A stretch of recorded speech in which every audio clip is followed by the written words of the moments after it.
nawe numwe ariko byose haraho bihera tu. I think that's why he's bringing us here.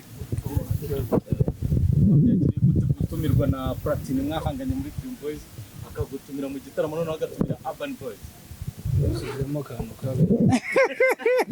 Nta kibazo na kimwe nshaka kwiteza ahubwo yakunze uwo Yuna amaze kumubona.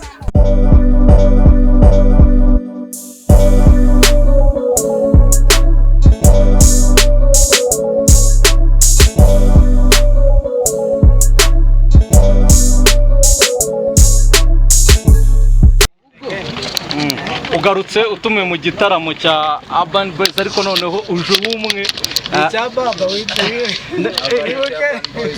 ni cya baba mu gitaramo Baba Experience. Yes. Urban Boys. uje umwe kandi yari Urban Boys. Wigeze utekereza ko ku kibuga cy'indege bizagenda gutya? Ariko urumva hari abantu imihanda bitandukanye muzaza turasiyintukiye hano hagati. Ariko nyine birasanzwe. Gutumira Urban Boys mwe mumaze igihe kinini mudakorana, wabyakiriye gute wowe? Hanyuma ubwo naniza aradufasha ahita dusobanurira uko nawe yabyakiriye. Icyo kibazo ikibazo cya nyuma hamwe tuzabibaza ejo muri press conference. Hari impamvu yabikoze cyane ko Dream Boys, Urban Boys turi mu bantu bajyanye amateka akomeye. Dufitanye ariko business competitive hagati yacu na boss, like unfortunately today we are two, nawe numwe ariko byose haraho bihera tu. I think that's why he's bringing us here. Gutumirwa na Platinum mwahanganye muri Dream Boys akagutumira mu gitaramo none agatumira Urban Boys. Usizemo